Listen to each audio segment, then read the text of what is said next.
kita berterima kasih atas segala yang Tuhan berikan dalam hidup kita sepanjang minggu ini.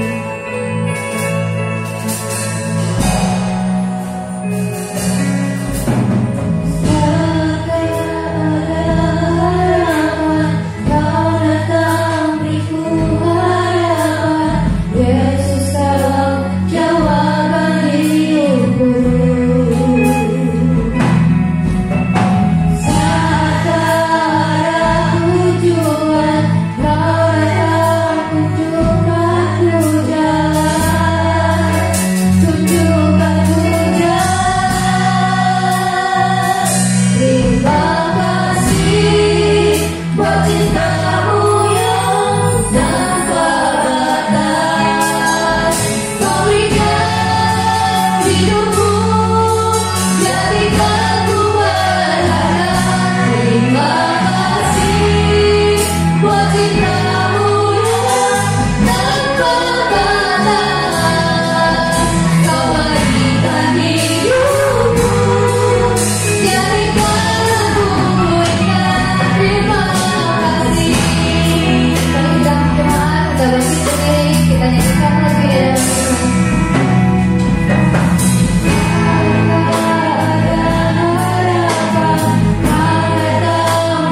kasih-Mu yang selalu menyertai kehidupan kami Tuhan.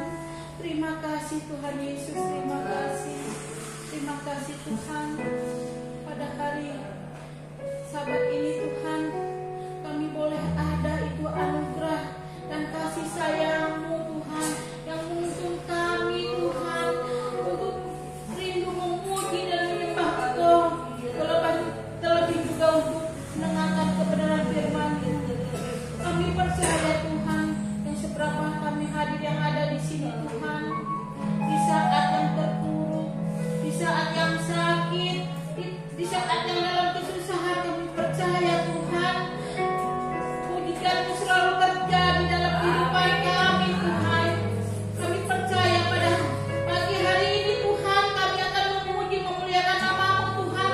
Semuanya beban berat yang ada di dalam kehidupan kami Tuhan terlepas hanya di dalam nama Tuhan Yesus Kristus. Terima kasih Tuhan Yesus, terima kasih Bapa yang baik. Terima kasih kami sebentar akan memuji dan menyembah-Mu Tuhan dalam pakai hati dan mulut kami Tuhan. Kami percaya Tuhan, bila mana yang oknum yang tidak berkenan dengan ibadah ini, dengan pujian kami Tuhan, kami bersatu hati, kami penting hanya memanggil nama-Mu hanya di dalam nama Tuhan Yesus Kristus, Allah Bapa kami yang selalu menyertai hidup kami selamanya. Terima kasih Tuhan, kami serahkan ibadah ini hanya di dalam nama Tuhan Yesus. Haleluya. Amin. Puji Tuhan, semangat untuk memuji Tuhan. Philadelphia, kasih persaudaraan. Kita tahu bahwa kalau Tuhan Yesus itu baik bagi hidup kita, mari kita bersyukur yang terbaik untuk Dia pada hari ini.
Kita mau nama Tuhan, karena Dia selalu ada untuk kita, menjadi tidak akan pernah meninggalkan kita.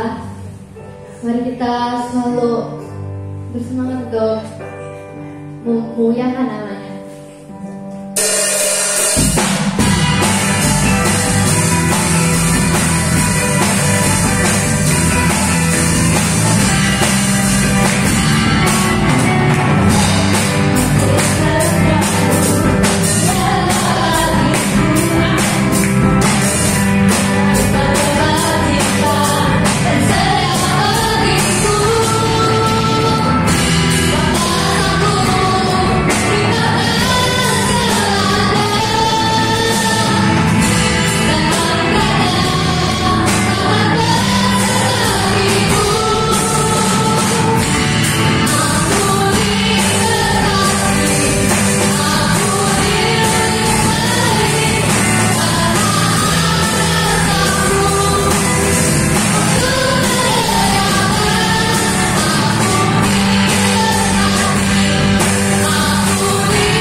Kita persiapkan hati kita untuk merasakan hadiratnya.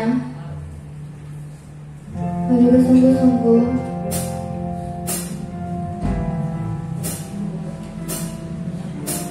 Kita selalu ada ketika Dia tidak akan pernah meninggalkan kita,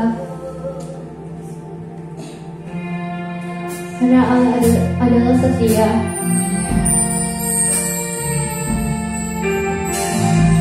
Dia sangat menyayangi kita.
kasih Roh Kudus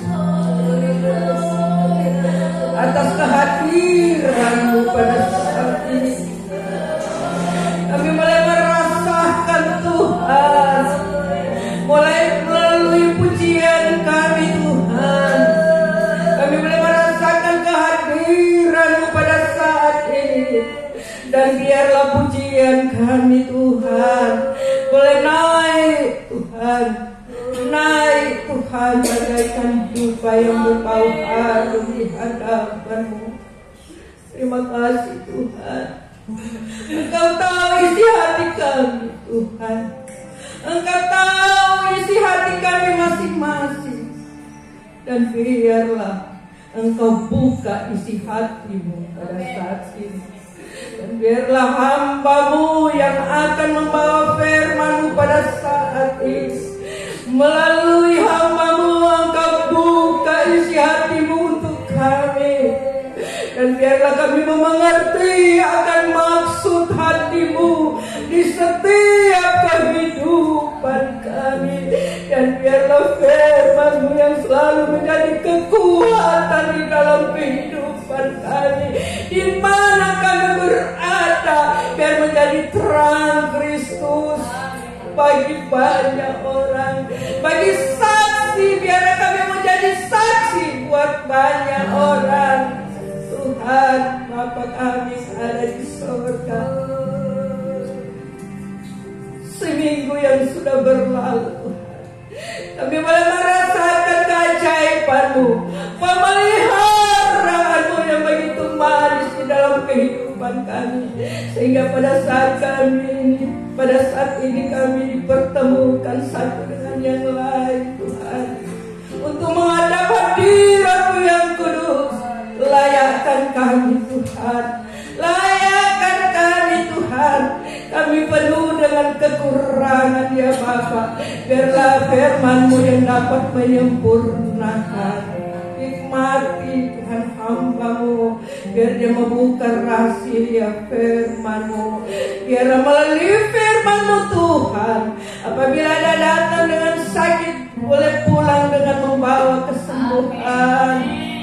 Kalau ada yang datang dengan Tuhan kekurangan, biar dia boleh pulang dengan berkelimpahan dalam Engkau. Biar ada yang datang dengan Tuhan kecemasan, biar dia boleh pulang membawa sukacita damai sejahtera daripada-Mu. Tuhan Yesus, terima kasih. Kami percaya di dalam Engkau tidak ada yang mustahil. Berkarya Engkau, kami percaya kuasa-Mu melebihi dari kuasa yang ada di dalam dunia ini. Terima kasih Tuhan. Kami mau sambut firman-Mu, hanya di dalam nama Tuhan Yesus Kristus kami mengucap syukur. Haleluya. Amin.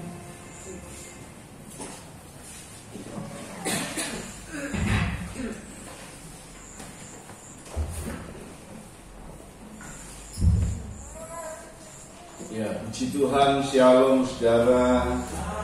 Kita mendapat anugerah dari Tuhan, bisa lagi mendengar kebenaran firman-Nya, saudara ya.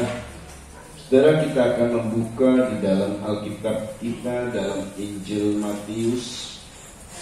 Di pasal 5 kita akan baca yang sudah minggu lalu baca.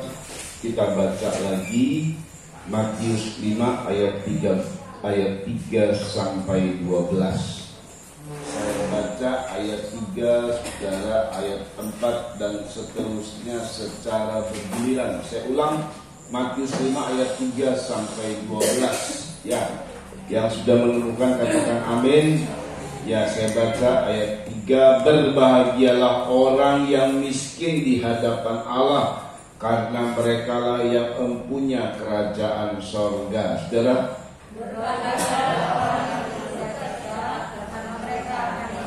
berbahagialah orang yang lemah lembut, karena mereka akan memiliki bumi.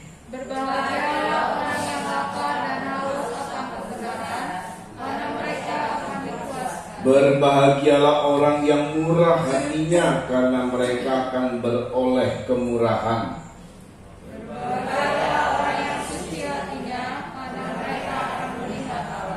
Berbahagialah orang yang membawa damai, karena mereka akan disebut anak-anak Allah.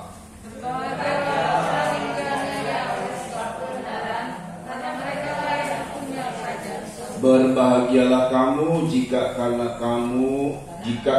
aku kamu dicela dan dianiaya, dan kepadamu difitnahkan segala yang jahat. Bersukacita dan bergembiralah, karena kamu selalu sebab demikian juga dengan aniaya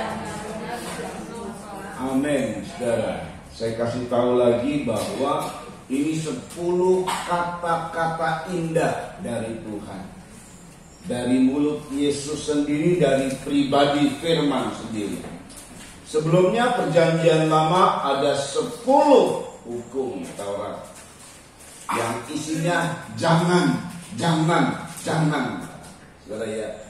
Tapi kalau 10 dari Yesus isinya berbahagia. Beda, saudara.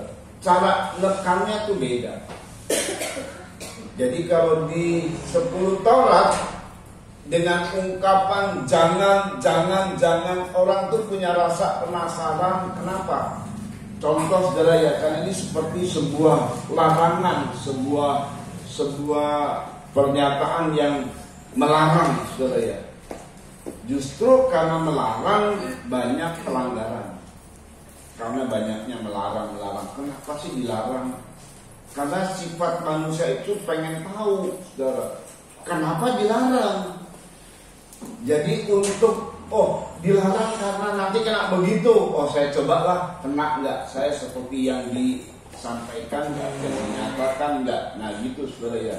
Tapi puji Tuhan, itu perjanjian dibaharui. Sekarang justru Tuhan memberinya motivasi. Berbahagia kamu, bersukacita kamu. Ini luar biasa, saudara ya. Jadi malah dimotivasi. Memang seorang pemimpin yang baik itu banyaknya memotivasi. Jangan mengatakan hanya jangan. Nah, saudara ya.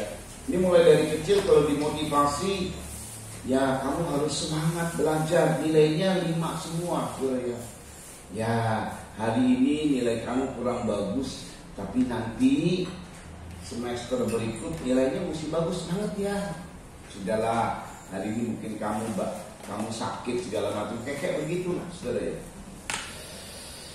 Dimarahi, tapi dikasih semangat, saudara. Nah, ada 2 bagian di sini. Yang pertama adalah upah yang didapat. Ini soal sorga. Berbahagia yang miskin, mereka yang empunya kerajaan sorga. Lalu berbahagialah orang yang lemah lembut, karena mereka lah yang empunya memiliki bumi. Coba ayat 5, perhatikan. Ya, ayat 5. Berbahagialah orang yang lemah lembut. Berbahagialah orang yang lemah lembut, terus karena mereka akan memiliki bumi. Nah, sorga dan bumi ini adalah kebutuhan manusia, saudara. Kalau sorga itu adalah kebutuhan rohani. Semua yang berkaitan dengan sorga itu rohani semua. Tetapi tidak sekedar rohani saja Tuhan kasih, tapi juga kebutuhan bumi. Orang yang lemah lembut akan memiliki bumi.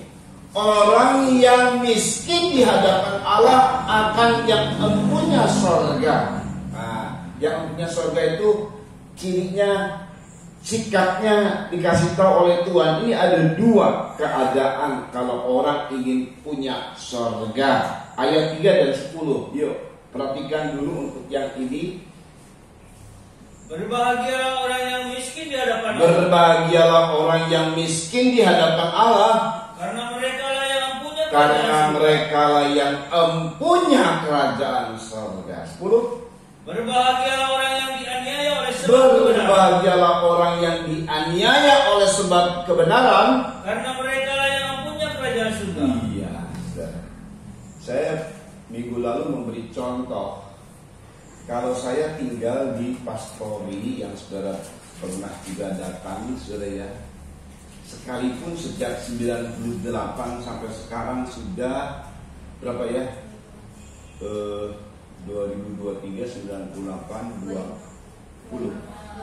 25 tahun. Lama sudah 25 tahun. Sudah tinggal di sana 25 tahun. Tapi itu bukan punya saya. Itu punya keluarga yang meminjamkan tempat Pastori. Nah, gitu. Saya ulang ya, itu bukan punya saya. Sama dengan sorga. Sorga itu awalnya punya Tuhan. Jadi contoh, kalau saya biarpun pinjam, di akte notarisnya nggak ada nama saya. Sekalipun katakan nih, saya pakai seumur hidup, misalnya nih ya, sampai mati itu terpakai oleh saya, tetap saya tidak bisa mewariskan ke anak karena tidak ada nama saya di situ. Jadi kalau sewaktu-waktu dibutuhkan oleh keluarga, saya harus rela untuk menyerahkan. Ini kira-kira gambarannya begitu. Apakah keluarga ini, apakah seorang keluarga ini, oh ya udah karena sering lamanya kamu tinggal di sini, udah saya masukin aja ya di akte notaris? Nggak mungkin, saudara. Jadi itu hanya dipinjamkan. Kalau seandainya ada keluarga yang meminjamkan tempat kepada seseorang, ini tempatnya katakanlah gedung gitu ya, kamu tinggal deh. Lalu suatu kali dia berkata begini, kamu sudah lama di sini ya, saya kasihlah kamu ini. Jadi ini atas nama saya tambahin, kemudian jadi milik kamu juga. Waduh, itu kalau dijual katakan tuh harganya miliaran, bisa dibagi dua. Karena ada nama. Tapi setahu saya tidak mungkin. Kecuali orang itu berkemurahan, maksudnya dia memang betul-betul kaya, lalu kemudian apa gitu ya. Itu nggak mungkin kalau memang dia dipinjamkan. Puji Tuhan dipinjamkan aja nggak bayar kontrak. Nah kayak gitu kan. Saudara ya. Nah ini yang luar biasanya, Tuhan menawarkan surga yang adalah miliknya, saudara. Ditawarkan, kalau kamu miskin di hadapan Allah dan kamu dianiaya oleh kebenaran, dapat kesempatan punya nama. Jadi surga itu juga punya kamu. Luar biasa. Tuhan punya, yang punya surga itu Tuhan. Tapi ditawarkan kepada kita bahwa surga itu juga punya kamu. Aku bersedia memberikan surga ini, lalu kita sama-sama tinggal di surga. Untukmu aku bersedia. Yang miskin di hadapan Allah, yang dianiaya oleh sebab kebenaran, mereka yang empunya surga. Dan di akte notaris katakanlah begitu gambarannya supaya gampang, ada nama kita, saudara. Daftar kehidupan, kita ada di daftar kehidupan. Luar biasa banget. Itu artinya sungguh Tuhan punya anugerah yang besar untuk kita. Nah, cuman kalau kita pengen punya surga, maka dua hal ini kita harus kerjakan. Hidup miskin di hadapan Allah. Minggu lalu sudah diterangkan, miskin itu artinya selalu merasa kurang kalau di hadapan Tuhan. Amin, saudara. Artinya kita terus mengandalkan dan berharap sama Tuhan. Berbahagia juga yang dianiaya oleh sebab kebenaran, karena merekalah yang empunya surga. Luar biasa. Mari kita baca untuk hal ini. Dianiaya, diexecute. Nah, saudara ya, saudara perhatikan baik-baik bahwa keberadaan kita, orang-orang yang mengalami aniaya oleh karena kebenaran ya. Jadi aniaya itu sesuatu hal yang tidak menyenangkan. Tapi oleh karena kebenaran nih. ada orang katakan dianiaya atau katakanlah keadaannya dipukulin sama orang, ini aniaya kan salah satu contohnya kayak begitu. Tapi kenapa dipukulin sama orang? Pencuri. Kenapa dipukulin sama orang? Berbuat jahat, ketangkep dia. Dia jambret, dia begal. Jadi ketahuan sama orang, digebukin rame-rame. Nah gitu. Ini dianiaya oleh karena berbuat dosa. Kalau kita mengalami penganiayaan, mungkin kita nggak alami kayak orang ini. Penganiayaannya tidak secara fisik, tapi mungkin penganiayaannya itu secara membuli kita, saudara, menganiaya dengan kata-kata, meneror dengan kata-kata, membuli, mengejek, menghina. Saudara ya, itu rasanya teraniaya banget. Harga diri kita diinjak-injak. Ini menganiaya namanya, penganiayaan. Tapi saya mengalami kayak begini karena saya pegang kebenaran. Nah ini yang Tuhan bilang, kamu yang empunya surga. Saudara, sangat menarik sekali. Sebuah peristiwa terjadi sama seorang yang sungguh-sungguh melayani Tuhan dengan begitu baik sekali, saudara ya. Lalu dalam satu ungkapan dia mengatakan seperti ini, 2 Korintus 12 ayat 10. Yuk kita baca. Karena itu aku senang dan rela di dalam kelemahan.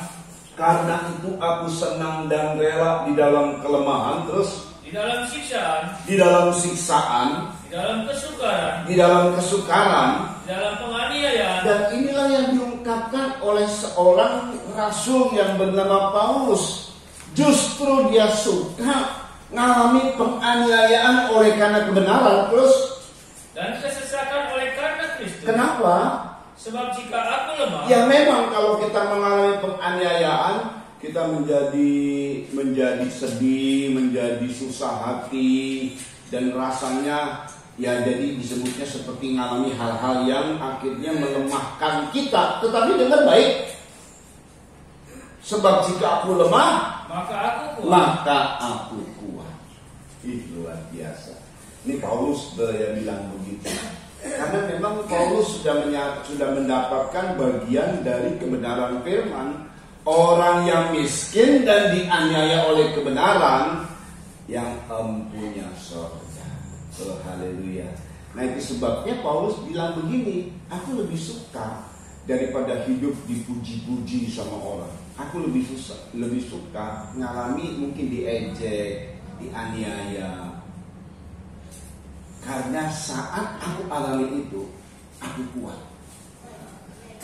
Saat aku mengalami hal-hal seperti itu, aku kuat. Sebaliknya, saudara, kalau dipuji-puji, maka apa yang terjadi? Seringkali kita makan pujian, sombong jadinya. Itulah sebabnya peristiwa ini kenapa terjadi atas Paulus. Ayat 7 dibaca. Ayat 7 dibaca. Yuk. dan supaya aku jangan meninggikan diri karena pernyataan-pernyataan yang luar biasa. Paulus itu dapat pernyataan Allah yang luar biasa. Wah, saudara ya, kalau ada hamba-hamba Tuhan dapat pernyataan dipakai sama Tuhan luar biasa.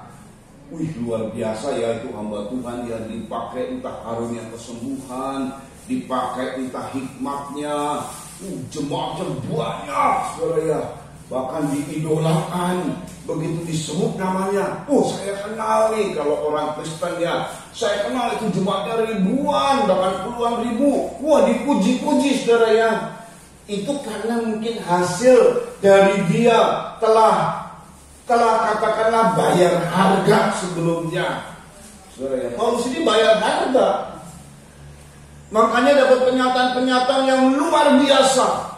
Tetapi perhatikan, maka aku diberi suatu duri dari dalam daging. Aku diberi suatu duri di dalam daging. Terus, yaitu seorang utusan iblis untuk menggocok aku. Ya, ada utusan iblis menggocok Paulus. Utusan iblis ini namanya utusan iblis. Iblis itu sifatnya roh, utusannya roh. Jadi kadang-kadang terus mendakwa dia, saudara ya. Teruskan dulu. Supaya aku jangan meninggikan diri. Ada tujuannya supaya jangan meninggikan diri. Terus. Tentang hal itu aku sudah 3 kali berseru kepada Tuhan. Tentang hal itu aku sudah 3 kali berseru kepada Tuhan. Terus. Supaya utusan iblis itu mundur daripada. Ya, salah satu yang dialami Paulus begini, saudara. Dia itu menyembuhkan banyak orang, tapi matanya nggak sembuh. Maka Paulus itu jadi sedikit melotot ya, dan sedikit ada cairan yang rasanya kurang pantas untuk dilihat, rusak matanya. Lalu kalau dia tulis surat itu, saudara, dia gede-gede hurufnya. Dulu belum ada kacamata kayak kita begini, saudara. Dia gede-gede hurufnya. Kenapa itu matanya sampai begitu? Waktu dia lihat cahaya, itu waktu bertobat ya, dia lihat cahaya. Dia sempat buta lihat cahaya, lalu sembuh, tapi masih ada efek selanjutnya. Dan Tuhan biarkan itu nggak sembuh sempurna, karena untuk menjadi alat supaya dia sadar diri, supaya jangan aku meninggikan diri. Maka dibuatlah sama Tuhan ada iblis menggocok, iblis yang terus mendakwa, kamu doain orang sembuh, mana kamu nggak sembuh sampai sekarang. Itu kan jadi tuduhan, saudara. Terus, tetapi jawab Tuhan kepadaku. Ya, Paulus sudah berdoa sama Tuhan, Tuhan sembuhkanlah. Kadang-kadang jadi batu sandungan bagi orang nih. Kadang-kadang jadi penghambat pelayanan. Kamu mau doain saya sembuh, kamu aja matanya sakit, kayak gitulah kira-kira, saudara ya. Dia sudah 3 kali berdoa dengan sungguh-sungguh, mungkin ditambah dengan puasa dan sungguh-sungguh banget. Tetapi Tuhan bilang cukup kasih karuniaku. Terus, cukuplah kasih karuniaku bagimu. Iya. Sebab justru dalam kelemahan kuasaku menjadi sempurna. Terus, sebab itu terlebih suka aku bermegah atas kelemahanku. Iya. Terus, supaya kuasa Kristus turun menaunginya. Cukup. Makanya Paulus itu dengan keadaan seperti itu memang ada ejekan lah. Kalau saudara baca dalam kitab Galatia itu diejek tuh. Sampai-sampai jemaat mau berikan makannya buat Paulus, itu ejekan, tapi saudara ya. Nah, saudara, dalam keadaan seperti itu kita bersyukur. Amin. Kalau saudara dibully, dihina oleh karena sebuah hal, kita bersyukur. Karena Tuhan bilang kalau engkau bersyukur dan tidak sakit hati sama yang membulimu, maka engkau adalah orang yang empunya sorga. Sama seperti aku, kata Tuhan, punya sorga. Awalnya Tuhan yang punya sorga, kita siapa? Kita ini orang kafir. Sekarang dapat kesempatan setelah kita percaya Yesus, kemudian Tuhan bilang kamu yang empunya sorga. Yang namanya empunya sorga itu milik sorga. Sorga itu milik kita. Kan luar biasa, saudara ya. Sorga itu milik kita, bukan cuma sekedar seperti saya tinggal puluhan tahun, nggak apa-apa lah. Tapi bukan milik saya. Segala sesuatu yang saya akan buat, entah nanti nampung orang, entah nanti mesti minta izin dulu sama yang punya rumah, karena bukan saya yang punya rumah. Tapi Tuhan sungguh menawarkan yang luar biasa. Segala sesuatu adalah milikmu karena engkau mempunyai sorga, seperti aku yang mempunyai sorga. Kan luar biasa. Itu tawaran dari Tuhan yang luar biasa. Miskin di hadapan Allah dan kita ngalami aniaya.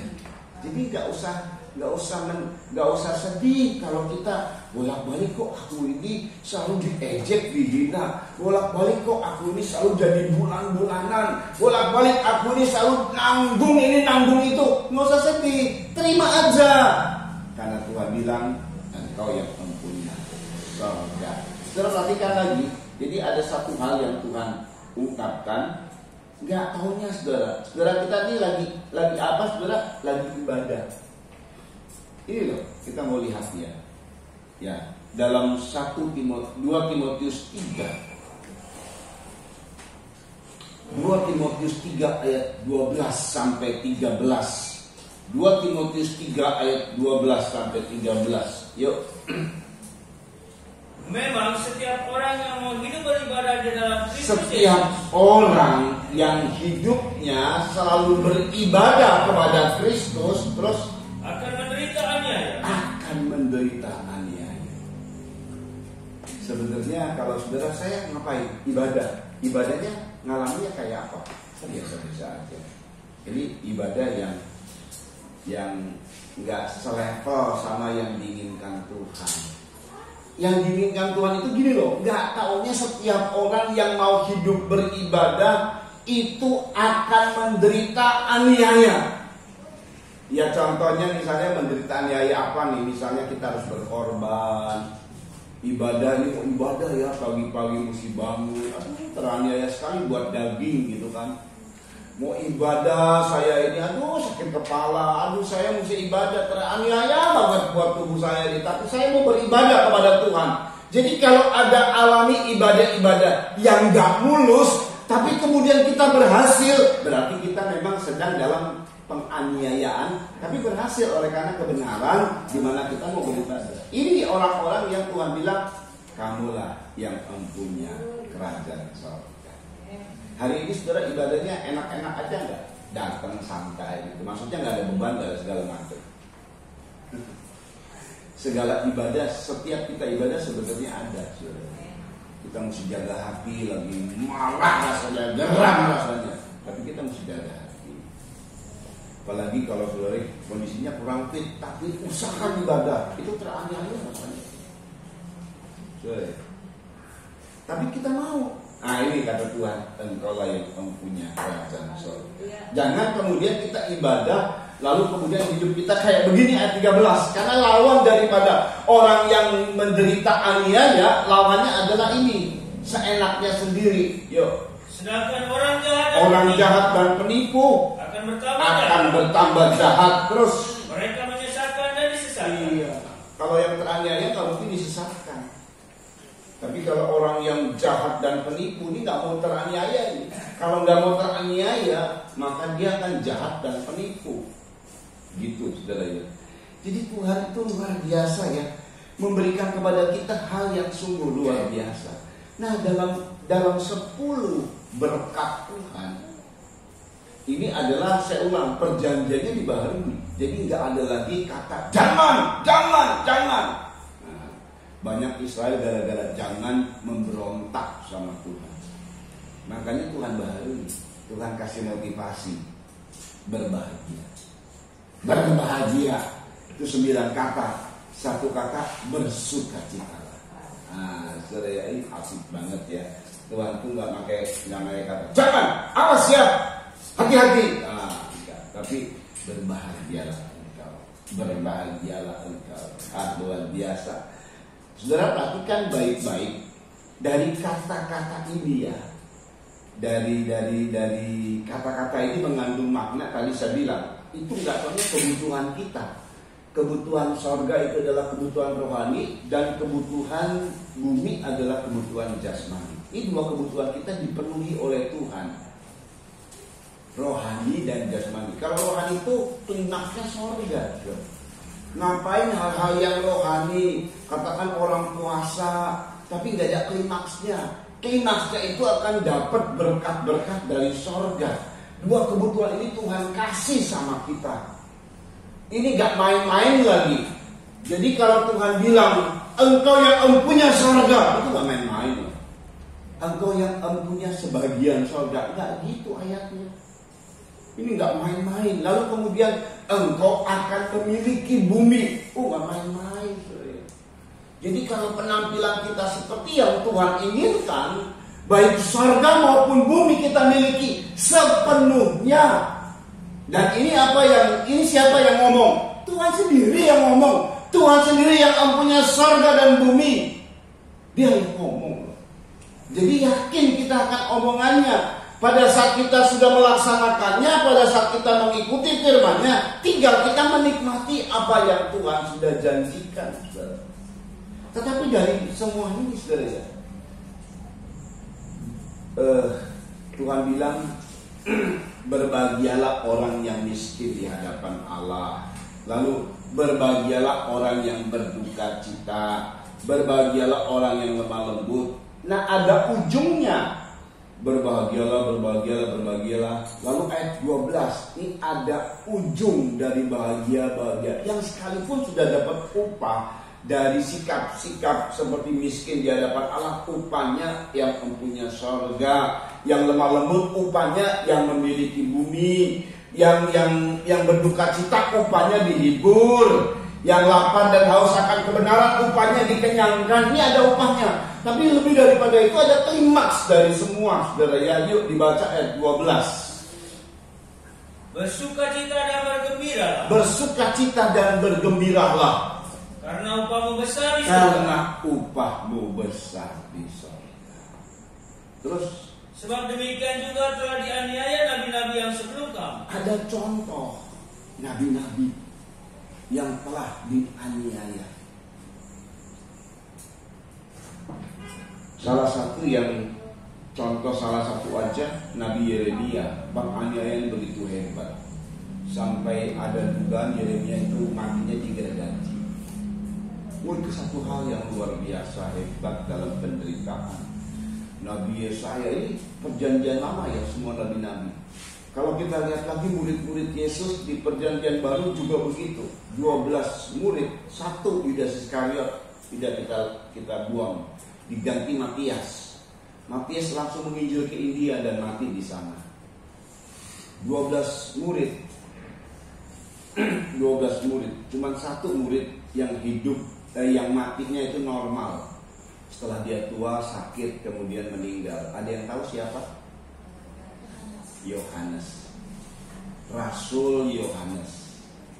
Itu matinya normal, matinya udah tua, lalu meninggal. Selain itu matinya mati sahid. Petrus matinya disalib terbalik. Yakobus dipenggal kepalanya oleh Herodes. Jadi itu ada 3 murid andalan: Petrus, Yohanes, Yakobus. Yakobus itu dipenggal, Petrus salib terbalik, sedangkan Yohanes matinya normal. Jadi dia udah tua. Dalam usia tuanya dia tulis 1, 2, 3 Yohanes itu di usia tuanya. Makanya dia tulisnya anak-anakku. Dia udah betul-betul sudah tua. Setelah dia di pulau Patmos dikembalikan, nah matinya bukan di pulau Patmos. Di pulau Patmos malah dapat pewahyuan dia. Urutannya kan 1, 2, 3 Yohanes, kemudian wahyu. Kayaknya wahyu ini yang terakhir. Enggak gitu sebenarnya. Justru kalau urutan kisahnya wahyu dulu, baru 1, 2, 3 Yohanes, baru dia nulis tuh dia usia tua tuh. Dia memberi nasihat kepada semua. Saudara, jadi gak taunya semua nabi-nabi perjanjian lama, juga rasul-rasul perjanjian baru, mereka yang berani mati syahid. Memang sih ya, orang yang mati syahid itu gak semua orang Kristen, enggak. Itu ditentukan sama Tuhan, gak semua.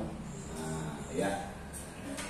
Tapi dalam hidup kita gini, mati itu adalah untung, sedangkan hidup bagi Kristus. Jadi mati itu keuntungan dalam Kristus ya, apalagi mati sakit. Jadi kalau kita mati normal nih, dalam Kristus kita mati normal, surga terimanya normal. Begitu orang ada yang mati sakit, ini surga terimanya sesuatu yang luar biasa. Peristiwa itu terjadi. Yuk kita baca di dalam Kisah Para Rasul 7 ayat 55 sampai 56.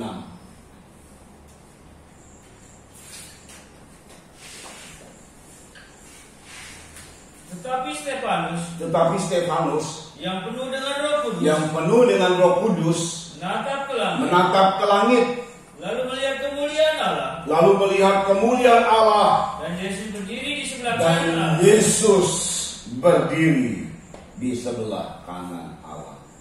Saudara boleh baca, kalau kaitannya dengan urusan surga, Yesus lalu terlihatnya duduk di sebelah kanan Allah Bapa. Duduk, tetapi hari itu Yesus berdiri. Ngapain saudara? Hormati Stefanus, dia mau masuk surga nih. Jadi Yesus tidak normal, maksudnya tidak normal itu dalam kondisi dia harus mengambil sikap untuk menghormati. Kayak misalnya Presiden Jokowi kalau mau masuk di antara semua anggota DPR gimana? Berdiri semua. Kalau ada pejabat negara, katakanlah kalau kita undang pejabat negara, ya secara bupati lah ya, dalam Natal BKSD, semua kita berdiri. Betul saudara ya? Ini buat bupati mau masuk nih, berdiri semua. Itu namanya penghormatan kepada beliau. Bayangin loh, ini Yesus yang mempunyai semuanya, dia berdiri menghormati Stefanus. Terus, lalu katanya, sungguh aku melihat langit terbuka dan anak manusia berdiri di sebelah kanan Allah. Iya. Itu kalau orang mati syahid. Satu penghargaan luar biasa dari Tuhan. Jadi memang orang-orang yang mati syahid ini punya tanda jasa. Nah, kalau kita ya normal dalam kehidupan hari-hari, kalau misalnya kita lihat ada katakanlah prajurit, ya biasa saja dia prajurit. Tapi kalau ada tanda jasanya, itu berarti sesuatu yang luar biasa. Itu prajurit yang luar biasa, yang telah memenangkan perang kayak apa segala macam. Ya, dalam hidup kita juga kita normal saja kan. Kita adalah orang-orang yang berhasil sih hidup. Oleh karena firman kita berhasil dalam hidup. Tetapi ada orang-orang tertentu yang memang Tuhan memberikan tanda jasa. Itu buat orang-orang yang mati syahid. Saudara, tidak semua mati syahid, tidak semua. Tuhan pilih. Nah, gitu ya. Karena Tuhan tidak mau orang ini menjadi kecewa. Makanya orang ini kuat. Dia prinsipnya kuat. Makanya dia bisa mati syahid. Sebab setiap darah dari para martir itu menghasilkan sesuatu. Nanti ada perkembangan, ada jiwa yang diselamatkan, ada kegerakan, ada kebangunan rohani. Itu gara-gara darah para martir. Itu darahnya nggak bisa diem aja. Itu darahnya akan berteriak untuk meminta kepada Tuhan. Nanti ya tadi saya bilang ada pembangunan karena darahnya telah dikorbankan. Nah itu saudara ya. Saudara, kita lihat lagi dalam hal yang umum, dalam Matius ini. Jadi nggak tahu ya, ada yang dianiaya, betul ya? Ada golongan yang dianiaya, ada golongan yang menganiaya. Betul nggak saudara? Berbahagialah, bersukacitalah kamu karena kamu dianiaya. Berarti ada yang menganiaya. Lihat lagi kisah Yesus. Yesus dianiaya. Lihat lagi kisah nabi-nabi. Nabi-nabi dianiaya. Yang menganiaya siapa? Orang Israel sendiri. Jadi Yeremia dimasukkan dalam penjara. Oleh siapa? Oleh rajanya, oleh orang Israel sendiri. Yesus dibunuh oleh siapa? Oleh orang Yahudi sendiri. Pilatus aja, dia merasa Yesus ini gak bersalah. Dia ambil baskom. Dia sudah awalnya dia berusaha untuk melepaskan Yesus. Dia punya power. Tapi begitu masa, begitu banyak sekali yang kemudian lewat imam-imam dihasut ini masa. Mungkin di situ ada orang yang sudah disembuhkan oleh Yesus. Mungkin di situ ada orang yang sudah ditolong oleh Yesus. Mungkin ada 5.000, salah satu 5.000 orang yang makan 5 ketur roti 2 ekor ikan yang kemudian bisa mengenyangkan banyak orang. Dia lihat dan dia rasakan dari 5 ketur roti dan 2 ekor ikan dia kenyang. Tapi karena dihasut oleh para imam, orang-orang bilang, salibkan dia. Pilatus bilang, aku nggak bertanggung jawab ya terhadap darah orang ini. Ya, kami tanggung darahnya, kami dan anak-anak kami. Itu orang-orang yang sudah tertutup mata hatinya, saudara ya, sudah gelap, saudara, udah kena hasutan. Akhirnya Yesus disalib. Siapa yang nyalibkan? Sebenarnya siapa yang nyalibkan Yesus? Ya, orangnya sendiri, orang Israel. Jadi ada yang dianiaya, ada yang menganiaya. Tuhan bilang berbahagialah orang yang dianiaya. Amin. Jadi kalau kita pihak korban dan kita tidak sakit hati, kita ampuni orang, itu bahagia. Jangan kita ini adalah sikap yang menganiaya, membuat orang berduka cita. Amin, saudara. Amin. Jangan kita lah pihak orang yang suka membuli, bolak-balik suka membuli. Ini hati ini harus betul-betul bebas. Saya lihat ya, dalam penggembalaan, domba-domba kan beda-beda nih karakternya. Kalau suka ngebully atau suka canda, sekalipun dalam candaan gitu. Tapi orang ini sifatnya selalu suka membuli aja. Kelihatannya candaan ya, ya hidupnya muter-muter. Tapi kalau orang yang suka, ya dia terima apa adanya, dibully lah segala macam. Sekali lagi dalam candaan. Tidak semua dalam candaan kemudian orang bisa terima, tidak semua. Kadang-kadang bulian seseorang, saya cuma bercanda, tapi dia sakit hati. Kok bisa, saudara? Betul nggak? Betul nggak, saudara? Nah, harusnya kita jadi pihak yang dianiaya, dihina, menderita. Nggak apa-apa. Jangan kita adalah orang-orang yang membuat orang teraniaya. Gara-gara omongan kita, orang itu teraniaya karena dimusuhi. Karena siapa? Omongan kita. Nah, hati-hati. Gara-gara omongan kita, orang itu bermusuhan. Hati-hati. Tapi kalau kita mengalami penganiayaan, apakah dibully, mengalami penderitaan, mengalami hal-hal yang tidak menyenangkan, tidak apa-apa. Justru Tuhan bilang, engkaulah yang mempunyai surga. Luar biasa banget. Saudara, makanya nabi-nabi begitu kuat sekali, karena arahnya pada upah.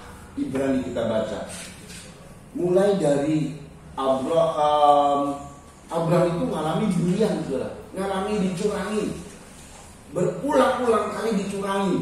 Yang tertulis itu pada saat dia dengan Abimelek. Yang lain sebenarnya ada curang-curang dari banyak orang, saudara ya. Tapi ya biasalah, dari teman bisnisnya, dari teman apanya, biasa tuh. Tapi Abraham malah diberkati, dicurangi tapi malah diberkati dia, dirugikan malah diberkati dia. Abimelek ini, waduh, banyak sekali mencurangi. Dari mulai Abraham nenek moyang kita sampai terus, saudara ya. Ini luar biasanya ya. Kok mereka kuat? Kenapa kok mereka kuat ya? Nah, ini dia, saudara ya. Ini nabi-nabi nih, nabi-nabi. Ibrani 11 ayat 13. Yuk dibaca. Nabi-nabi mulai dari Abraham tadi saya bilang nih. Nabi, lalu kemudian Yakub, Ishak, ya Yusuf, terus nabi-nabi Tuhan ya, Musa, terus nabi-nabi Tuhan, Nabi Daud juga termasuk, Nabi ya Salomo dan lain sebagainya lah, khususnya nabi-nabi Tuhan yang betul-betul mengamalkan kebenaran, saudara ya. Yuk dibaca nih. Dalam iman mereka semua ini telah mati. Dalam iman mereka semua ini telah mati. Terus sebagai orang-orang yang tidak memperoleh apa yang dijanjikan. Sebagai orang-orang yang tidak memperoleh apa yang dijanjikan. Terus tetapi yang hanya dari jauh melihatnya, iya, dan melamai-lamai kepadanya, dan yang mengakui bahwa mereka adalah orang asing dan pendatang di bumi ini. Terus sebab mereka yang berkata demikian menyatakan bahwa dengan rindu mencari suatu tanah air. Iya. Terus kalau sekiranya dalam hal itu mereka ingat akan tanah asal, iya, yang telah mereka tinggalkan. Perhatikan, seperti Abraham tinggalkan Ur Kasdim. Terus maka mereka cukup mempunyai kesempatan untuk pulang. Mereka cukup mempunyai kesempatan untuk pulang ke Ur Kasdim lagi nih Abraham. Terus tetapi sekarang mereka merindukan tanah air yang lebih baik. Tetapi mereka merindukan tanah air yang lebih baik. Terus yaitu satu tanah air surgawi. Tanah air surgawi. Tidak heran engkau yang mempunyai kerajaan surga. Teruskan. Sebab itu Allah tidak malu disebut Allah mereka. Allah tidak malu disebut Allah mereka oleh orang-orang yang sikapnya luar biasa. Ya, terus. Karena dia telah mempersiapkan sebuah kota bagi mereka. Ya, haleluya. Terus kan? Karena iman maka Abraham tak pernah ia dicobai. Ayat 26 lompat. Ini Musa, ya. Ia menganggap penghinaan karena Kristus sebagai kekayaan yang lebih besar daripada semua harta Mesir. Iya. Sebab pandangannya ia arahkan kepada upah. Pandangannya ia arahkan kepada upah. Ya, cukup. Jadi bagaimana seorang yang bernama Musa dengan kekayaan yang luar biasa dan semua hal yang dialami. Katanya dia adalah anak Ibrani. Dia tanggalkan semua itu. Hanya dia lihat upah. Semua nabi-nabi berani lakukan itu. Karena ada upah di sorga yang besar yang menanti kita. Yang menanti nabi-nabi, yang menanti kita. Amin, saudara. Amin, saudara. Ini luar biasa. Saudara, jadi perhatikan, ada hal yang Tuhan siapkan soal sorga. Soal sorga ini soal apa tadi, saudara? Rohani. Soal hal-hal yang rohani. Kalau soal bumi soal apa? Jasmani. Ya, kita lihat sebentar tentang sorga. Ini kita golongkan ini sorga atau bumi. Sorga atau bumi. Rohani dan jasmani. Rohani itu kasih sayang, perhatian, itu rohani itu. Saudara ya, ibadah, dapat firman itu rohani, dapat Roh Kudus itu rohani, saudara ya. Amin. Itu rohani semua tuh. Apalagi yang namanya rohani, kalau kita dapat kasih sayang dari Tuhan, perhatian dari Tuhan, firman Tuhan, lalu kemudian penuh dengan Roh Kudus, ngalami baptisan air, ngalami baptisan roh, lalu kemudian Tuhan lindungi kita, Tuhan kasih penghiburan sama kita, saudara ya. Intinya semua yang berkaitan dengan kebutuhan rohani. Cinta itu kebutuhan rohani, saudara. Kebutuhan jasmani apa? Makan, minum. Ada yang sudah makan tadi? Sudah ya, ya kan? Kalau nggak makan lapar. Yang belum nanti makan. Itu kebutuhan jasmani karena perut mesti diisi. Minum, lalu kemudian dapat duit gitu kan ya. Karena kerja dapat duit. Lalu apalagi akhirnya dapat duit ini sakit ke dokter minum obat. Itu kebutuhan jasmani semua. Dapat pekerjaan, dapat orderan, kebutuhan jasmani. Tuhan juga penuhi itu. Rohani dan jasmani. Kita lihat ya, nanti ada kebutuhan yang juga rohani dan jasmani. Orang nangis perlu dihibur sama orang. Ya kan? Misalnya karena duka cita, kita datang ke tempat penghiburan yang sedang duka cita. Ya, sebelum kita ibadah mungkin tabah ya, tabah. Dia nangis, kita juga nangis, terasa dihibur gitu. Dengan kedatangan kita terasa dihibur, itu yang duka cita. Tapi sebelumnya juga duka cita dihiburnya sama Tuhan. Sebelum orang-orang lain menghibur, Tuhan menghibur. Tenang ya, sudah ikhlaskan saja. Sudah waktuku buat dia. Misalnya ada penghiburan dari Tuhan. Tiba-tiba ada orang, iya tuh saya ngeliat dia naik ke sorga. Nah, itu penghiburan dari Tuhan untuk kita. Orang yang kita kasih ada di sorga. Nah begitu saudara ya. Tapi orang lain, manusia lain itu datang dan memberi penghiburan. Mengelus-elus mungkin, tabah ya Bu, tabah Pak, tabah. Sudah waktunya Tuhan. Nah kayak gitu saudara ya. Nah ada hal penghiburan. Ada hal yang kebutuhan rohani, ada hal kebutuhan jasmani. Ayat 3 dibaca, berbahagialah orang yang miskin di hadapan Allah, karena mereka lah yang mempunyai kerajaan surga. Ini rohani itu jasmani. Kebutuhan apa? Yang didapat surga itu kebutuhan apa? Rohani. Berbahagialah orang yang berduka cita karena mereka akan dihibur. Ini kebutuhan apa? Jasmani, rohani bisa. Yang kalau rohani dari Tuhan itu nggak ketahuan sama orang. Tapi jasmani ini ya orang-orang datang mendukung, lagi duka cita, lagi susah, datang doakan. Itu kebutuhan jasmani, saudara. Butuh jasmani. Ya kebutuhan jasmani karena kehadiran. Lalu berbahagialah orang yang lemah lembut karena mereka akan memiliki bumi. Jasmani atau rohani? Jasmani murni ini. Jadi kalau saudara pengen mendapatkan bumi, misalnya dapat orderan, dapat berkat dalam pekerjaan, lemah lembut. Hidupmu harus lemah lembut. Itu bayangin loh, bukan cuma sebagian bumi dapat. Hal-hal yang berkaitan dengan bumi kita dapat. Berbahagialah orang yang lapar dan haus akan kebenaran, karena mereka akan dipuaskan rohani jasmani. Rohani, kebenaran. Berbahagialah orang yang murah hati, karena mereka akan beroleh kemurahan rohani jasmani. Jasmani rohani boleh. Kita murah hati, lalu kemudian saat kita lagi susah, ada yang nolong. Nah itu kan bisa jasmani juga. Ya, berbahagialah orang yang suci hatinya, karena mereka akan melihat Allah. Rohani jasmani. Rohani, Allah itu rohani. Berbahagialah orang yang membawa damai, karena mereka akan disebut anak-anak Allah. Rohani jasmani. Rohani. Dari anak-anak Allah rohani. Berbahagialah orang yang dianiaya oleh sebab kebenaran, mereka yang punya surga. Rohani. Berbahagialah kamu jika karena aku kamu dicela, dianiaya, difitnahkan segala yang jahat, karena upahmu besar di surga. Rohani jasmani. Rohani. Tapi ada rohani, ada jasmani. Sekarang yang berkaitan dengan sungguh-sungguh jasmani. Nah, sungguh-sungguh jasmani, karena mereka akan memiliki bumi. Cuma satu yang Tuhan minta. Ini yang punya sorga dan bumi. Langit dan bumi punyaku, kata Tuhan.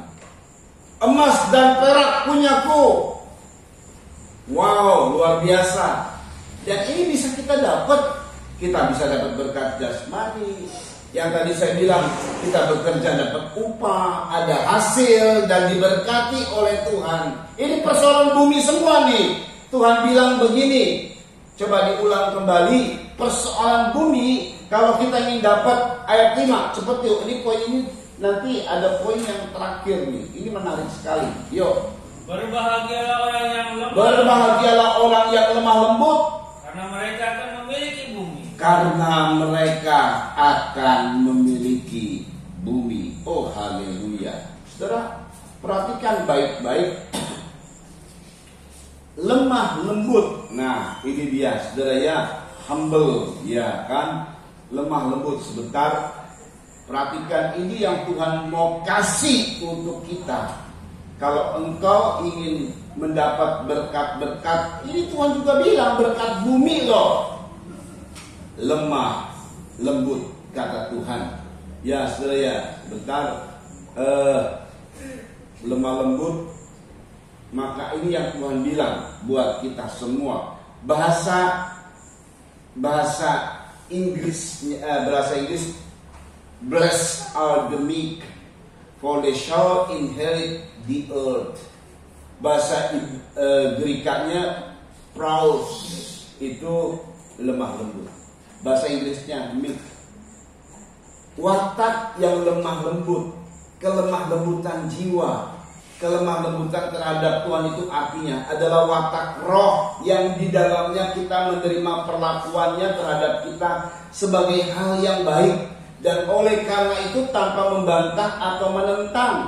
Dalam Perjanjian Lama, orang yang lemah lembut adalah mereka yang sepenuhnya mengandalkan Tuhan daripada kekuatan mereka sendiri untuk membela diri dari ketidakadilan.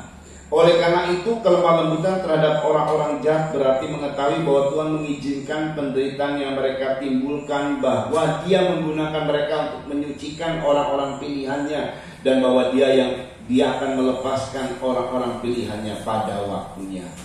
Orang yang lemah lembut, siapa pribadi yang paling lemah lembut di dunia ini? Yesus. Itu nggak ada yang ngalahin. Tapi ada lagi pribadi yang lemah lembut, dicontohkan oleh Alkitab. Lemah lembut ini bukan lemah gemulai, saudara. Kalau lemah lembut itu bukan berarti orang itu nggak marah. Enggak, bukan itu. Kisah penafsiran. Dia mau orangnya kasar. Kenapa kasar? Marah dulu. Ya kalau marah melulu sih ya nggak benar, saudara ya. Tapi kalau orang sewaktu-waktu marah lalu kemudian orangnya nggak lemah lembut, enggak, saudara. Orang lemah lembut itu siapa yang lemah lembut? Yesus. Yesus pernah marah nggak? Pernah. Karena marah itu untuk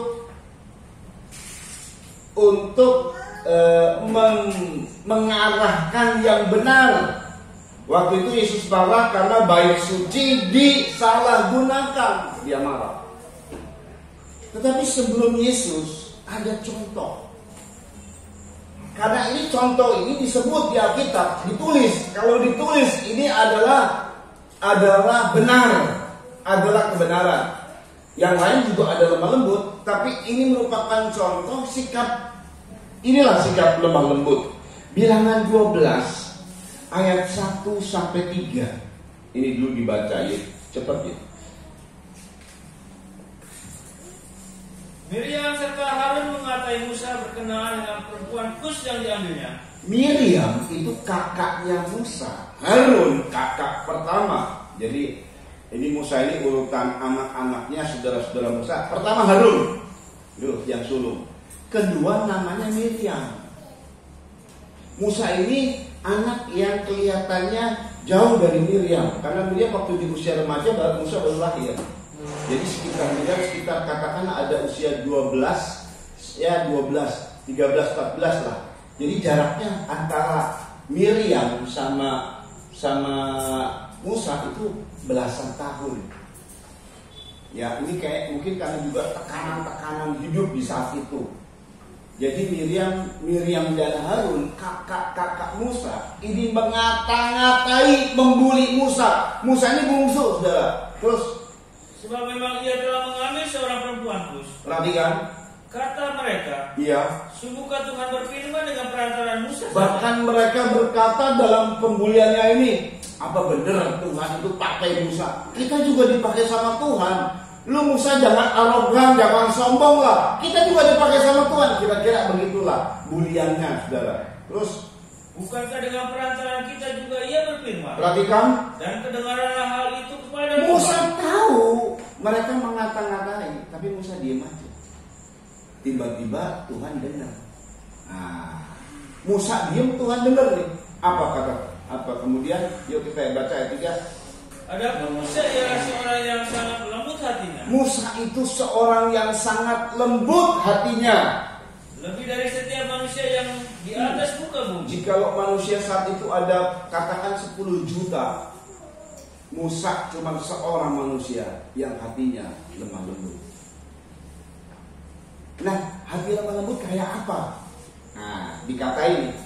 Jadi kalau ngalami diejek segala macam, Musa itu diam. Dia nggak berontak.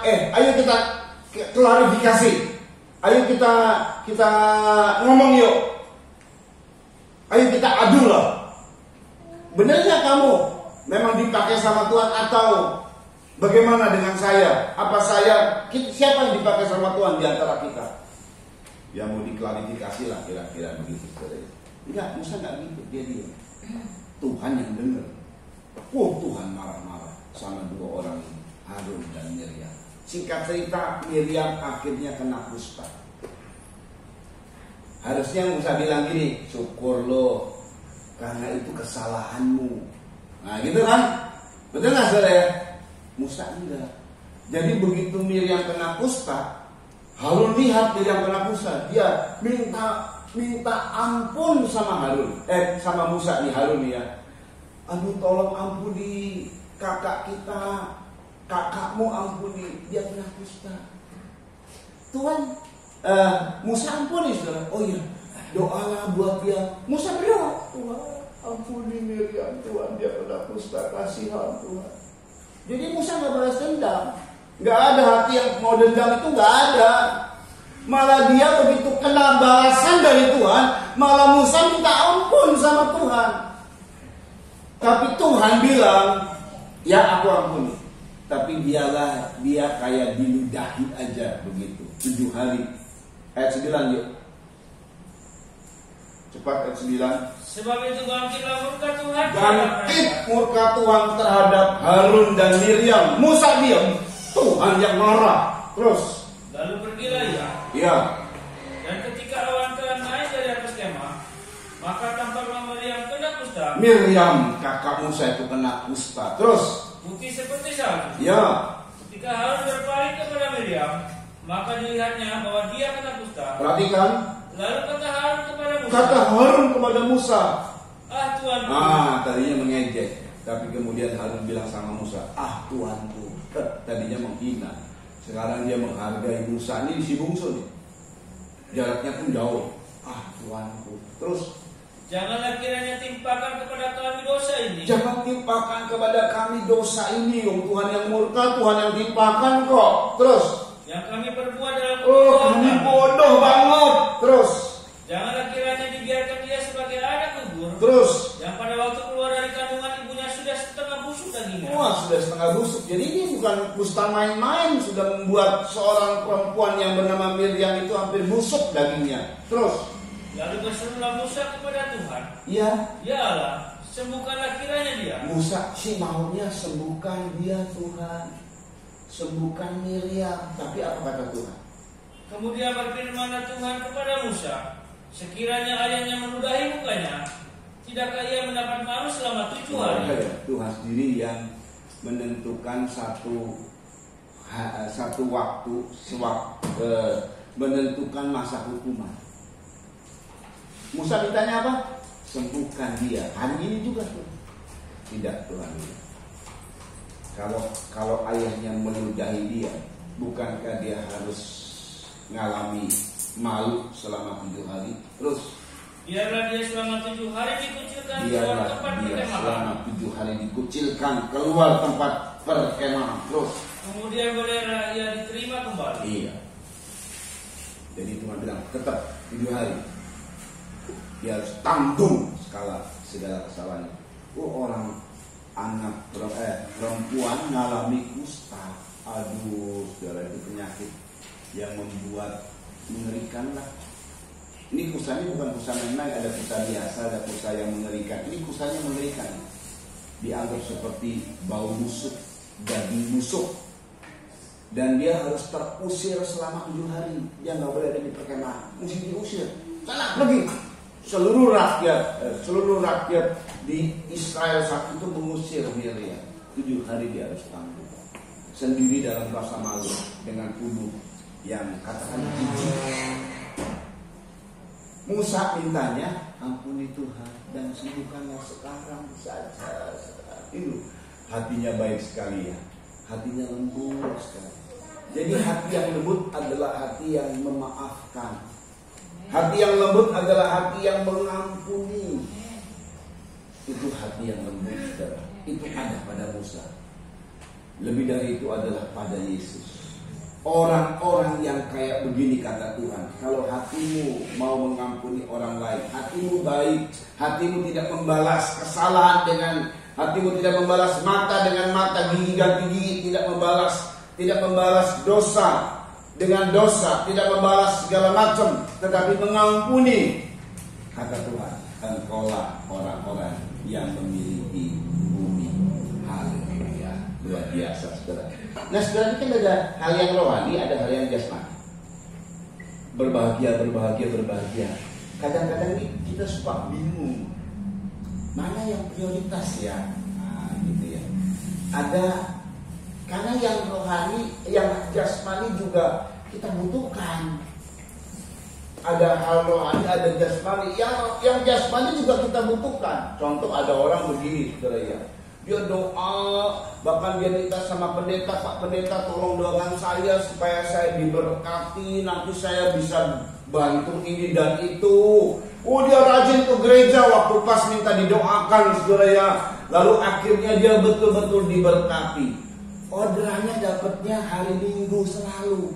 Itu orderan besar. Dan orang ini yang menunjang gereja gitu ya. Jadi apa-apa di gereja dia akan tunjang. Tetapi dia nggak ibadah di hari Minggu setelah diberkati itu. Kenapa? Alasannya orderannya banyaknya hari Minggu, Pak Pendeta. Saya harus menghargai berkat Tuhan. Kan saya minta Tuhan berkati, lalu Tuhan percayakan kepada saya sebuah orderan, sebuah berkat yang luar biasa. Ini dipercaya sama Tuhan. Tapi orderannya banyaknya jatuhnya hari Minggu, ketemu sama klien hari Minggu, sebab hari biasa susah ketemu sama klien. Ini hari Minggu dapat dan lain sebagainya. Nah, ini kan dia prioritaskan untuk hal yang jasmani, yang katanya ini kan kepercayaan Tuhan, dengan alasan seperti itu, saudara ya. Lalu saudara perhatikan baik-baik. Udah begitu dia bilang, kan kalau saya nggak dapat berkat juga nggak menunjang gereja. Nah, kira-kira mana yang diprioritaskan? Jasmani atau rohani? Ayat ini sudah kita tahu. Justru inilah yang menyatakan yang empunya surga dan bumi, yang empunya langit dan bumi, yang empunya emas, perak dan segala harta yang ada. Dia bilang begini, jangan salah prioritas. Jangan salah prioritas. Matius 6 ayat 31 sampai 33. Ayat ini sudah kita tahu, tapi kita mesti baca. Karena di situ ada hal-hal yang berkaitan dengan hal jasmani dan rohani. Saudara ya, jasmani dan rohani. Yuk, cepat dibaca. Sebab itu janganlah kamu khawatir. Jangan kamu khawatir dan berkata begini, apakah yang akan kami makan? apa yang akan kami makan? Apakah yang akan kami minum? Apa yang akan kami minum? Lalu kemudian ada penambahan kalau sekarang. Apa yang bagaimana saya harus membayar kredit rumah? Bagaimana saya harus membayar kredit motor, kredit mobil, dan banyak hal yang lain. Bagaimana saya harus membayar token listrik? Bagaimana saya harus membayar SPP anak-anak? Bagaimana saya harus membayar ini dan itu? Ada banyak kebutuhan. Terus, apakah yang akan kami pakai? apa yang akan kami pakai buat Natal ini? Belum ada baju baru, misalnya, gitu ya. Terus, semua itu dicari bangsa-bangsa yang tidak semua mengenal. itu kaitan yang jasmani itu dicari bangsa-bangsa yang tidak mengenal Allah. Kalau kita istilahkan sekarang bangsa-bangsa kafir. Kalau bangsa kafir itu prioritasnya adalah yang jasmani, yang bumi. Terus, akan tetapi Bapamu yang di surga tahu. soal itu semua Bapamu tahu, gak usah dipusingkan. Terus kan, bahwa kamu memerlukan semuanya itu. Tuhan tahu engkau harus bayar kredit motor, kredit rumah, token listrik, SPP anak-anak. Tuhan tahu, dan lain-lain lagi urusan-urusan yang lain. Terus, tetapi carilah dahulu kerajaan dan yang kebenaran. ngomong ini yang punya sorga dan bumi. Yang ngomong ini yang punya langit dan bumi. Yang ngomong ini yang punya emas, perak, harta seluruh bumi. Tuhan bilang, carilah dahulu kerajaan Allah dan kebenarannya. Terus, maka semuanya itu akan ditambahkan kepadamu. maka semua yang dibutuhkan kita ditambahkan kepadamu. Lihat ya. Lihat ilustrasi dari saya. Kita mencari itu dengan mata, dengan tangan dan sebagainya. Karena kita mencari nafkah, kita mencari rezeki, betul ya? Dan banyak kali kita lupa dengan kerajaan sorga. Di sorga juga perlu dicari, perlu dipikirkan soal kerajaan sorga. Bagaimana hidupku yang harus ikut apa yang Tuhan mau?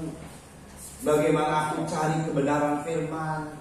Bagaimana aku cari juga soal-soal yang berkaitan dengan hidup damai? Aku harus cari itu damai. Di tengah-tengah macam-macam ada orang yang kok marah-marah dulu ya. Aku harus cari damai. Di tengah-tengah kita dibully dan lain sebagainya, aku harus cari yang rohani, kerajaan Allah, di mana itu isinya damai sejahtera, kebenaran dan sukacita oleh Roh Kudus. Ini cari yang jasmani. Wah, bangun pagi-pagi, entah ada yang masuk pisang goreng gitu ya. Bukan, itu salah. Oke. Tapi itu yang cari, ini pikirannya cuma bagaimana caranya supaya dapat duit. Nah, misalnya. Yang satu, bangun pagi-pagi doa, nyembah Tuhan, nyari Tuhan. Yang sini sudah pisang goreng, udah mau siap jualan, ini masih doa. ya kan ya, masih doa. Tapi ada waktu memang sudah diam di waktu untuk semuanya gitu. Sini udah jualan, ini jualannya siang, sama-sama pisang goreng di sana. Cari Tuhan dulu. Yang sono dari pagi dia jualan pisang goreng.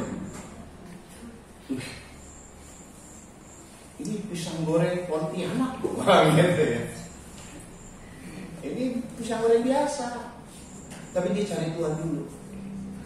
Jadi dengar baik, yang dicari sama yang tadi saya bilang yang pisang goreng bukan Pontianak, cari duit supaya dapat rezeki dengan persiapan segala macam anu.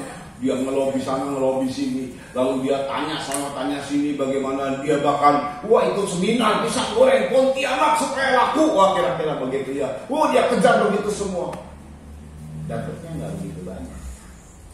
Yang di sini berasa, tapi yang didahulukan adalah cari kerajaan Allah, damai sejahtera. Dihina-hina sama orang, pisang gorengnya kurang enak gitu kan ya. Biarin aja, biar sukacita saja. Telat mungkin dia jualannya sini mah, ya waktu itu adalah uang dua kata sini. Yang ini mah biasa saja, kita doa nyembah Tuhan. Semua ditambahkan kepada, nggak usah dicari ya. Jadi rezeki itu nggak usah dicari kata Tuhan, itu ditambahkan. Kan rezeki mesti dicari nih. Jadi bagian-bagian dari orang yang tadi cari rezeki, buat orang yang mengandalkan Tuhan dan memprioritaskan kerajaan Allah, dia nggak perlu cari. Itu malaikat. Yang nggak kelihatan si malaikatnya, gerakan orang itu, gerakan orang ini. Saat kemudian nanti keluar yang kedua, itu enak ya. Itu malaikat ngasih tahu sama orang, bisikin. Nah, itu ngomong sama orang, itu enak loh bisa gorengnya ramai. Yang cari kerajaan Allah dan kebenarannya, dia nggak perlu cari. Capek-capek cari. Datang itu berkat. Semua berkat itu ditambahkan kepadamu. Loh, ini kebenarannya, bukan kata saya, bukan. Ini firman yang ngomong. Siapa yang ngomong? Firman. Siapa itu firman? Pribadi yang mempunyai langit dan bumi. Bayangin loh.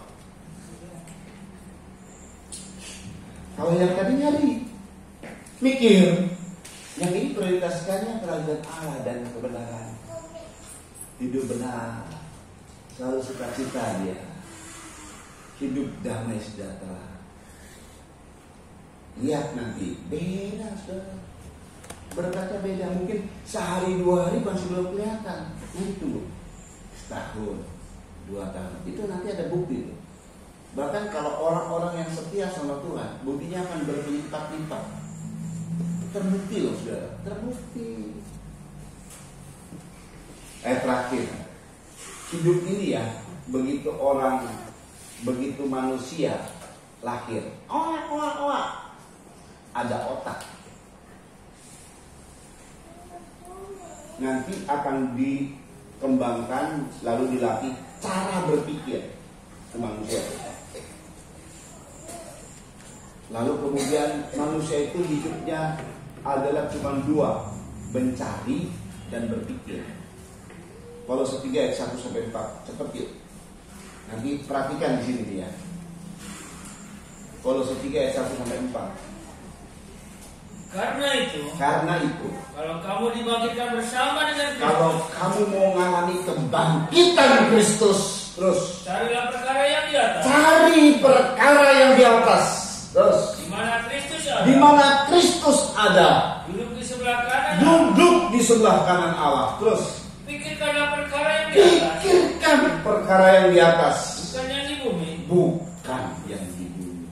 Terus sebab kamu telah mati dan hidupmu tersembunyi bersama dengan Kristus di dalam Allah. Iya, saudara. Terus apabila Kristus yang adalah hidup kita, menyatakan diri kelak, kamu pun akan menyatakan diri bersama dengan Dia dalam kemuliaan. Carilah perkara yang di atas, pikirkanlah perkara yang di atas. Hidup ini mencari dan berpikir. Tadi saya bilang tuh anak, awak, pikirannya ada, otaknya ada, tapi dia masih belum berpikir. Pikirannya belum terlatih, belum terasah. Dia minta, lama-lama kamu mulai berpikir tuh usia 2 tahun, 5 tahun. Mikir apa? Saya perlu duit, saya minta duit sama mama papa, minta duit. Bahkan kadang gara-gara dia pengen duit, dia bisa karang cerita tuh anak. Siapa yang ngajarin nggak cerita ya? Dia bisa karang cerita hanya untuk dapat duit buat jajan gitu. Ada anak yang 2 tahun, 5 tahun, dia bisa karang cerita. Itu dikasih jajan, gua nggak bisa jajan. Jajannya cuma 2.000. Dia bisa karang cerita jadi tambah banyak tuh uang jajan. Nggak tahu caranya gimana. Dia mikir, dia mencari. Sementara yang dia cari siapa? Orang tuanya. Duit. Lama-lama mulai mencari dan berpikirnya beda. Sampai dia cari duit, cari pekerjaan, cari pasangan, itu kan mencari. Dan kemudian berpikir, kalau binatang lain, lahir, pikir aja, nggak ada. Pikir, otaknya ada, tapi tidak berpikir seperti manusia. Lahir, berapa menit kemudian dia bisa tegak cari makan. Itu ayam apa semuanya cari makan semua. Itu kucing-kucing kecil dari susu berapa hari kemudian cari makan sendiri di tong sampah di korek-korek. Iya kan? Bisa mikir enggak, dari dulu nenek moyangnya cari makan di tong sampah. Sampai sekarang generasi keberapa itu kucing tetap cari makan di tong sampah, nggak ada perubahan. Manusia beda, mencari dan berpikir. Tapi Tuhan bilang justru mencari dan berpikir itu cari dan pikirkan perkara yang di atas. Perkara apa saudara? Kerajaan Allah dan kebenaran. Apakah aku telah berkenan kepada Dia? Maka semua akan ditambahkan kepadamu. Cari dan pikirkan Dia yang duduk di sebelah kanan. Kan duduk ya.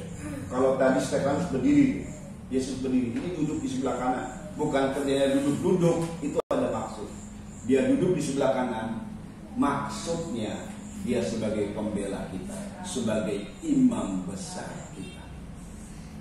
Makanya selalu perkenanan dengan Dia, berkenan di atas sama Dia. Cari kebenaran, cari kerajaan Allah dan kebenarannya, maka semua akan ditambahkan kepadamu. Jadi hidup kita ini kita mencari Tuhan. Pagi-pagi mencari Tuhan, jangan cari yang lain dulu, cari Tuhan yang baik. Pagi-pagi kita baca firman yang baik, lalu kemudian barulah kita mungkin lakukan kegiatan. Mau berapa menit terserah kita. Tapi jangan berjam-jam sampai lupa ngasih makan suami, istri atau anak-anak. Udah pada makan sendiri aja lah. Mama lagi meditasi teman-teman. Jangan begitu, saudara ya. Wajar-wajar saja. Justru yang paling penting adalah perkenanan dengan Tuhan. Doanya sih banyak, tapi nyakitin orangnya juga sama banyak. Para pendoa sangat nggak tahu yang banyak nyakitin orang. Lo iya, kita doain, para pendoa sangat malah kerasukan semua, kacau semua. Aduh, nggak punya sakit hati dan menyakiti orang. Karena dia pikir bahwa dia paling suci di gereja ini, pendoa syafaat. Oh iya kan, apalagi ketua pendoa syafaat paling suci dia. Ya kan? Paling dekat sama Tuhan. Amin. Kacau hidupnya.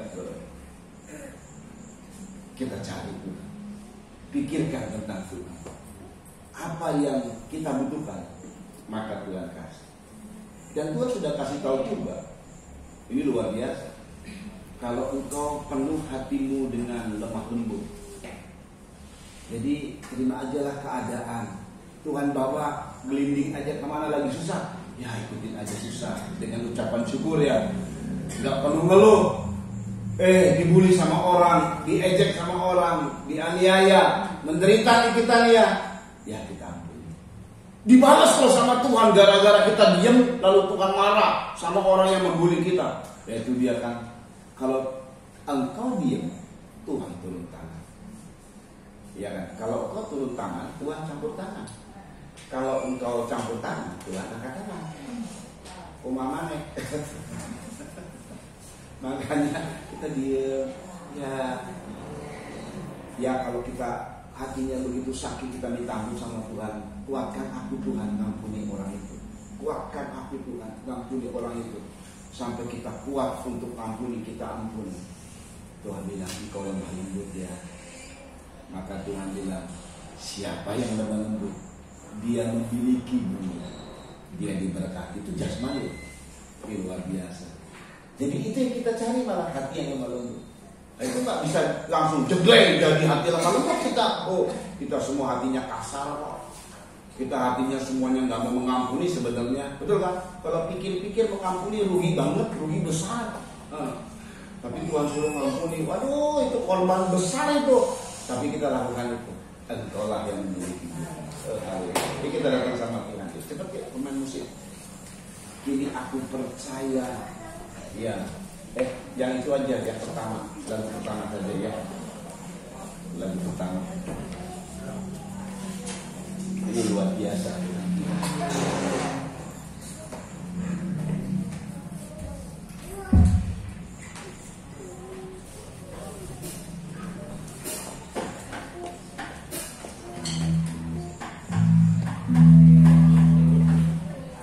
Saat ada harapan. Yuk.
kecil dan kami adalah anak-anak-Mu.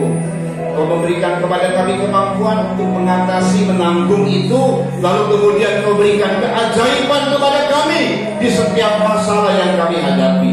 Entah itu penyakit, entah itu pekerjaan, entah itu rumah tangga, entah apa saja, semua bisa diselesaikan dengan kekuatan doa. Karena kalau kami berdoa, kami mencari hadirat Tuhan, kami mencari kerajaan Allah, kami memikirkan kerajaan Allah, kami mencari kerajaan Allah, dan kami percaya kalau kerajaan Allah yang kami prioritaskan kebenaran, damai sejahtera, sukacita oleh Roh Kudus. Maka kalau itu kami prioritaskan, semua akan ditambahkan kepada kami. Tidak perlu kami cari, justru ditambahkan kepada kami. Itu adalah kebenaran dan itu adalah janji-Mu kepada kami. Kami percaya pada janji-Mu, kami akan menerimanya, kami akan menikmati janji-janji Tuhan. Berkati keluarga yang memfasilitasi untuk tempat ibadah ini Tuhan. Berkati keluarga yang memfasilitasi untuk tempat pastori hamba-hamba Tuhan. Berkati semua jemaat Tuhan yang hadir. Mereka yang tidak bisa hadir juga Tuhan tolong. Terpujilah nama Yesus Kristus. Terima kasih Tuhan, kami serahkan kehidupan kami, pekerjaan kami, ekonomi kami, kesehatan kami, usaha kami. Dan juga berkati Tuhan Natal PGPI besok tanggal 11 Desember. Berkati Natal Majelis Daerah tanggal 15 Desember di Bandung. Berkati Tuhan Natal kami tanggal 24 Desember. Haleluya. Semuanya Tuhan cukupkan dan Tuhan jadikan berkat Natal-Natal yang kami akan nikmati, khususnya pada Natal 24 Desember, Natal kami, untuk kami bisa haleluya menerima berkat dari Tuhan. Karena ini merupakan visi dari Tuhan untuk kami hadapi 2024. Sebabnya tema yang Engkau sampaikan bukan sekadar tema, tetapi visi untuk kami harus bagaimana ke depan kami. Terpujilah nama Yesus Kristus. Berkati Tuhan Yesus pemerintah kami setempat, Kecamatan Pagaden, Kabupaten Subang, Provinsi Jawa Barat, dengan pimpinan-pimpinan yang ada Tuhan. Haleluya. Demikian pula Tuhan Yesus Presiden kami Pak Jokowi dan Pak Maruf Amin wakilnya, serta para menteri yang ada. Tuhan berkati di sisa masa waktu pemerintahan mereka, supaya mereka haleluya bisa jadi berkat bagi banyak orang, bagi rakyat Indonesia. Diberkati proyek-proyeknya yang nanti dilanjutkan pada Presiden dan Wakil Presiden di 2024. Itu sebabnya kami akan pilih orang yang terbaik yang merupakan kehendak Tuhan. Taruh pada semua rakyat Indonesia siapa yang Engkau inginkan untuk kami pilih Tuhan lewat pemilu yang ada. Nama Tuhan dipermuliakan. Tuhan Yesus Kau berkati juga KPK, TNI, Polri, dan 88 badan intelijen dan mereka yang bergerak di bidang hukum, supaya mereka diberi power, supaya mereka bisa membongkar kasus-kasus besar. Juga hikmat Tuhan menyertai mereka untuk membongkar kasus koruptor serta gembong-gembong narkoba, sindikat mafia, terorisme, supaya semua dihukum sesuai dengan hukum yang berlaku karena bersalah kepada negara ataupun kepada sesama. Tetapi kalau luput dari hukum dunia, kami mohon hukum surga bertindak agar nama Tuhan ditakuti di bumi Indonesia ini. Terima kasih Tuhan. Selesai dari semua, kami akan kembali ke rumah kami masing-masing. Sampaikan dengan selamat, dengan tidak kekurangan sesuatu apapun. Kami angkat dua tangan dan menerima berkat dari Tuhan. Saudara-saudara yang dikasih oleh Tuhan, terimalah anugerah cinta kasih sayang dari Bapa yang sungguh sangat mengasihimu, kasih karunia lewat kuasa pendamaian korban Kristus, serta pimpinan kekuatan kuasa Roh Kudus menjadi milikmu saudara-saudara, dari sekarang ini sampai Tuhan Yesus datang kali yang kedua, bahkan sampai selama-lamanya. Dalam nama Tuhan Yesus Kristus, mempelai pria sorga dan imam besar yang kami puja-puji selalu, kami alaskan doa ini. Haleluya. Haleluya. Haleluya. Haleluya. Haleluya.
Saudara, sambil persembahan Tuhan dijalankan, beberapa grup kur bisa latihan sebentar ya.